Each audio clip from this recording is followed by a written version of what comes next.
Good morning friends. आज हम संधि पढ़ेंगे। संधि क्या होती है? दो वर्णों के मेल से जो परिवर्तन या विकार उत्पन्न होता है उसे संधि कहते हैं। जैसे हिम धन आलय बराबर हिमालय।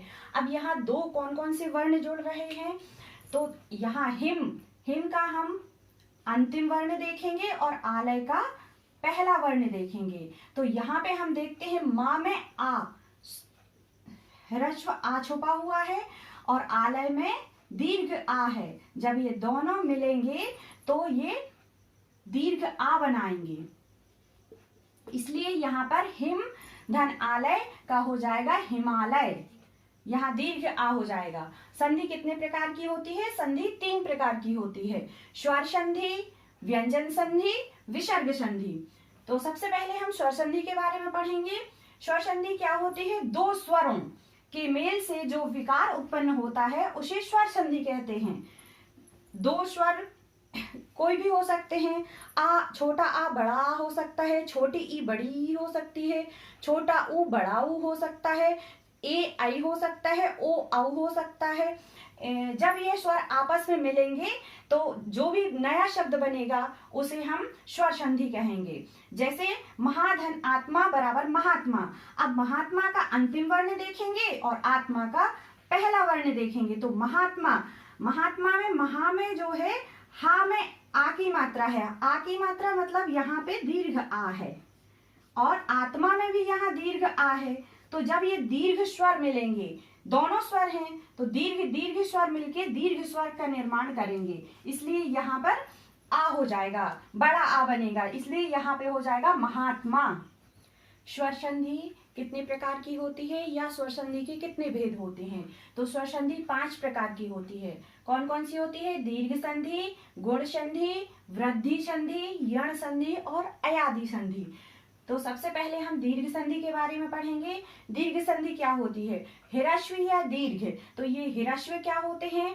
ह्रस्व स्वर वो होते हैं छोटे स्वर जिनको बोलने में कम समय लगता है, जैसे आ, ई, उ। दीर्घ क्या होते हैं? बड़ा आ, बड़ा आ, बड़ी ई और बड़ा उ, ये दीर्घ स्वर कहलाते हैं। तो ह्रस्व या दीर्घ आ, ई, उ स्वर के बाद वही स्वर आए।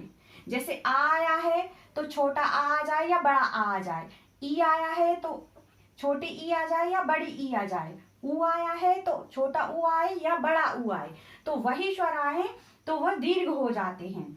जैसे दो सवर्ण अर्थात दो सवर्ण स्वर मिलकर दीर्घ हो जाते। सवर्ण का मतलब होता है एक जैसे। आ आया है तो आ ही आएगा, उसके बाद ई आया है तो छोटा या बड़ा ई कोई भी ई आ सकता है, उ आया है ह्रस्व या दीर्घ उ कोई भी उ आ जाएंगे तो वो दोनों मिलकर दीर्घ बनेंगे। जैसे कार्य धन आलय बराबर कार्यालय। तो कार्य में यहाँ पे ह्रस्व आ है और आलय में दीर्घ आ है, तो दोनों आ मिलकर यानी ह्रस्व और दीर्घ आ मिलकर दीर्घ आ बनेंगे, यानी यहाँ पे ये हो जाएगा कार्यालय, तो ये दीर्घ आ बन गया।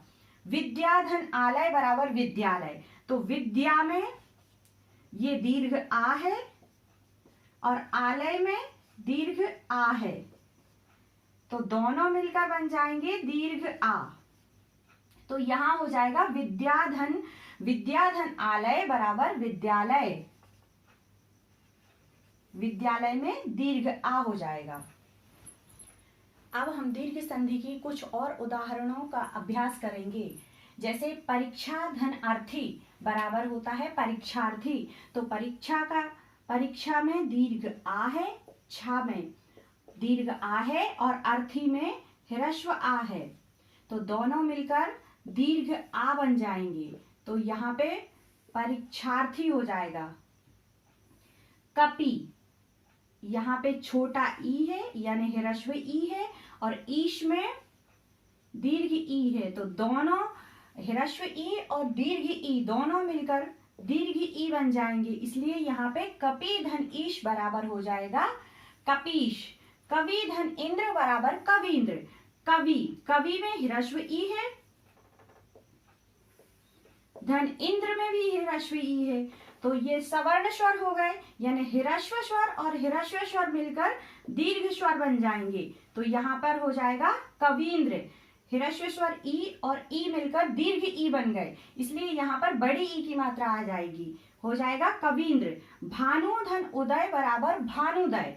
तो यहाँ पे भानु में हिरस्व उ है, उदय में भी हिरस्व उ है, तो दोनों हिरस्व उ मिलकर दीर्घ उ बन जाएंगे, इसलिए यहाँ पर हो जाएगा भानुदय। मत धन अनुसार बराबर मतानुसार। मत में हिरस्व आ है और अनुसार में भी हिरस्व आ है। हिरस्व आ मिलकर दीर्घ आ हो जाएंगे, इसलिए यहाँ हो जाएगा मत धन अनुसार बराबर मतानुसार। नव धन आगत बराबर नवागत। नव में नव का जो अंतिम वर्ण वा है उसमें हिरस्व आ छुपा हुआ है और आगत में दीर्घ आ है, इसलिए हिरस्व आ और दीर्घ आ मिलकर दीर्घ आ बन जाएंगे, इसलिए यहाँ पर नव धन आगत बराबर हो जाएगा नवागत। भू धन ऊर्जा बराबर भूर्जा। भू में बड़ा ऊ है यानी कि दीर्घ ऊ है और ऊर्जा में भी दीर्घ ऊ है, तो दीर्घ स्वर और दीर्घ स्वर मिलकर दीर्घ स्वर बन जाएंगे, यानी दीर्घ ऊ और दीर्घ ऊ मिलकर दीर्घ ऊ बन जाएगा, यानी बड़ा ऊ की मात्रा बन जाएगी, इसलिए यहाँ भू धन ऊर्जा बराबर हो जाएगा भूर्जा। वधु धन उत्सव। वधु में यहाँ पे हिरस्व ऊ है और उत्सव में भी हिरस्व ऊ है, तो हिरस्व ऊ और हिरस्व ऊ मिलकर दीर्घ ऊ बन जाएंगे, इसलिए यहाँ हो जाएगा वधु धन उत्सव बराबर वधुत्सव। रजनी धन ईश बराबर रजनीश। रजनी में जो अंतिम वर्ण नी है इसमें बड़ी ई है, बड़ी ई मतलब दीर्घ ई। ईश में भी दीर्घ ई है, इसलिए दीर्घ ई मिलकर दीर्घ ई बन जाएंगे, यहाँ पे हो जाएगा रजनी धन ईश बराबर रजनीश। संधि विच्छेद करते समय हम कैसे पहचान करेंगे कि ये गुण संधि है, तो हम कुछ नियमों को सीखेंगे। गुण संधि पहचानने की नियम नंबर 1 है, यदि हिरस्व आ अथवा दीर्घ आ के बाद हिरस्व ई या दीर्घ ई आती है तो दोनों के स्थान पर ए हो जाता है। एग्जाम्पल देखेंगे, उदाहरण देखेंगे, जैसे सुर धन इंद्र बराबर सुरेंद्र। तो सुर का अंतिम वर्ण देखेंगे तो यहाँ पे हिरस्व आ है और इंद्र का प्रथम वर्ण देखेंगे तो यहाँ पे हिरस्व ई है, तो हिरस्व आ और ई मिलकर ए बन जाएंगे, इसलिए यहाँ पर हो जाएगा सुर धन इंद्र बराबर सुरेंद्र। महाधन ईश बराबर महेश। महा में जो हमारा अंतिम वर्ण है हा, वहां पर दीर्घ आ है और ईश में दीर्घ ई है, इसलिए यहां पर हो जाएगा ए। महाधन ईश बराबर हो जाएगा महेश। नर धन ईश बराबर नरेश। नर में हिरस्व आ है और ईश में दीर्घ ई है, तो आ और ई मिलकर बन जाएंगे ए, तो यहां हो जाएगा नर धन ईश बराबर नरेश। महाधन इंद्र बराबर महेंद्र। महा में दीर्घ आ है और इंद्र में हिरस्व ई है, तो आ धन ई मिलकर हो जाएंगे ए, इसलिए यहां पर बन जाएगा महेंद्र। नियम नंबर 2 है, आ अथवा आ के स्थान पर उ अथवा उ आता है, यानी हिरस्व आ अथवा दीर्घ आ के स्थान पर हिरस्व उ या दीर्घ उ आता है तो दोनों मिलकर ओ हो जाते हैं, दोनों मिलकर ओ हो जाते हैं। जैसे महाधन उत्सव बराबर हो जाएगा महोत्सव।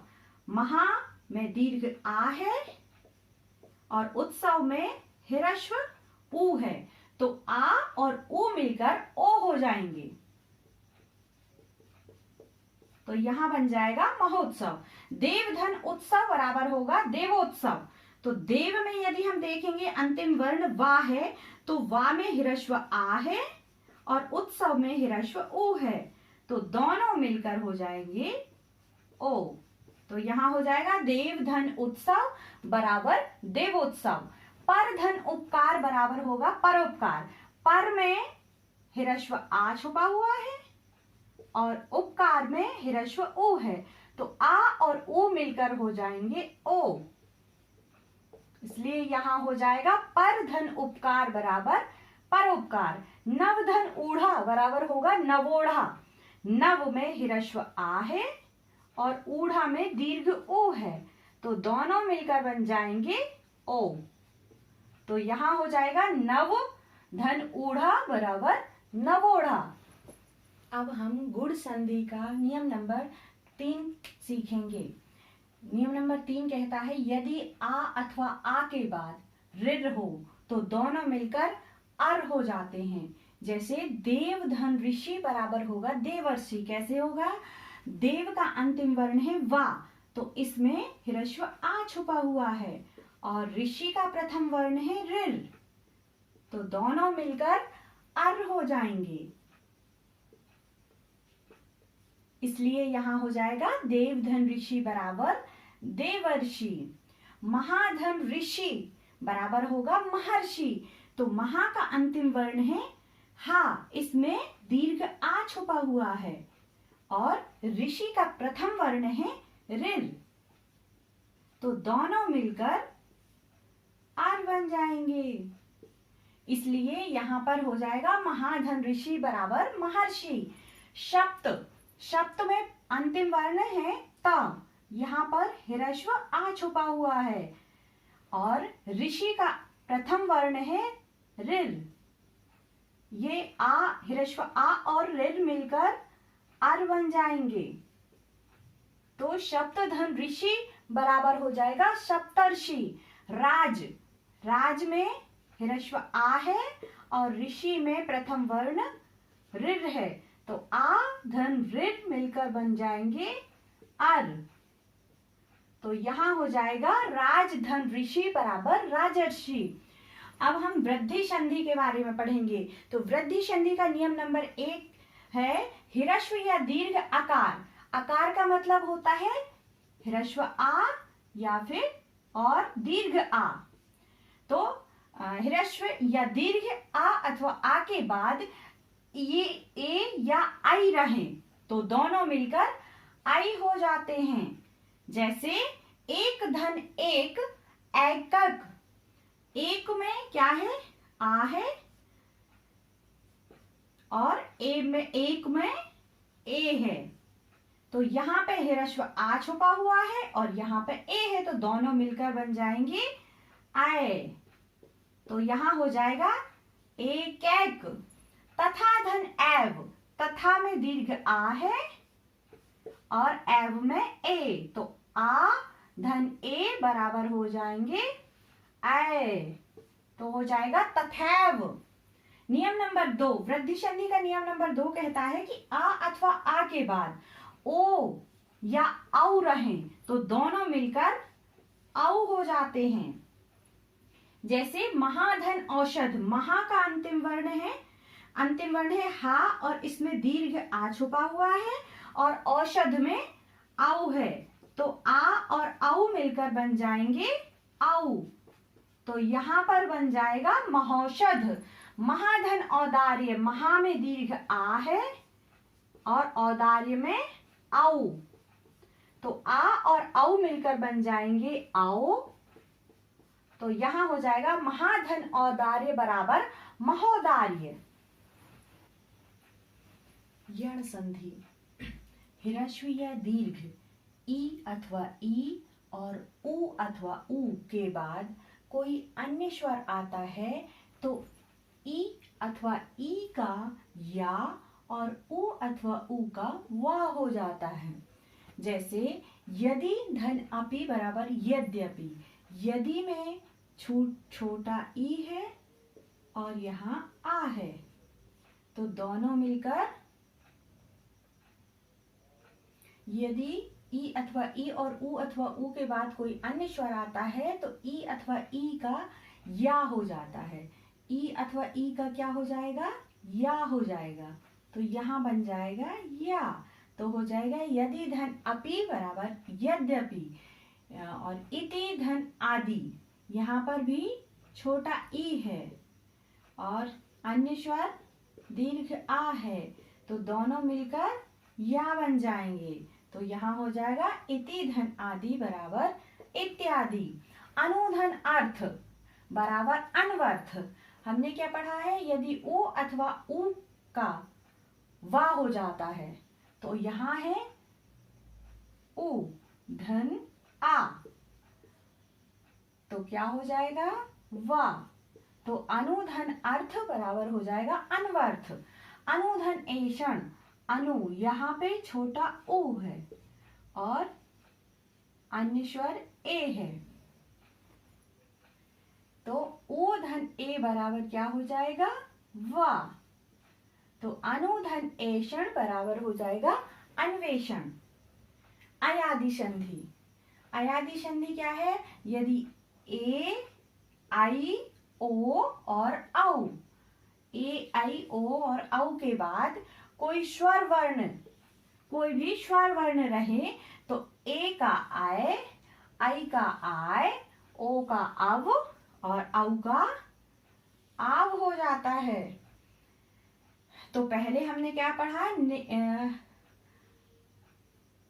ए का आय हो जाता है, तो यहाँ देखेंगे ने धन अन बराबर होता है नयन। कैसे होता है, यदि ए है कहीं पर भी और उसके बाद कोई अन्य स्वर है, कोई स्वर वर्ण आ रहा है, तो ने में क्या है ए, ए मतलब छोटा ए, धन आ, ये अन्य स्वर वर्ण हो गया, तो ए धन आ बराबर क्या बन जाएगा, आय हो जाएगा इसका। तो यहाँ पर ने धन अन हो जाएगा नयन। गे धन अक, यहाँ पे रहे आपका आय, फिर से पढ़ेंगे ए आई ओ और औ के बाद कोई स्वर वर्ण रहे तो ए का आय और आई का आय हो जाएगा। तो यहाँ आई है, आई धन आ बराबर क्या हो जाएगा आय। तो यहाँ गए धन अक बराबर हो जाएगा गायक, आय आ जाएगा यहाँ आय। पौ धन अन बराबर होगा पवन। फिर क्या पढ़ा था हमने, ओ का अव हो जाएगा, तो यहाँ पे हमें स्वर वर्ण मिल रहा है ओ और अन्य वर्ण है आ, तो ओ का क्या हो रहा है अव, तो यहाँ पे आपका ये यहाँ अब बन रहा है पो धन अन बराबर पवन। भव धन उक बराबर भावुक और आउ का क्या हो जाएगा आव हो जाएगा। तो आउ धन अन्य स्वर क्या हो गया उ बराबर क्या बन जाएगा आउ का आव। तो यहाँ आ जाएगा आव, आउ धन उ बराबर आव। तो भाव धन उक बराबर भावुक, यहाँ पर आव हो जाएगा आव, तो यहाँ बन जाएगा भावुक।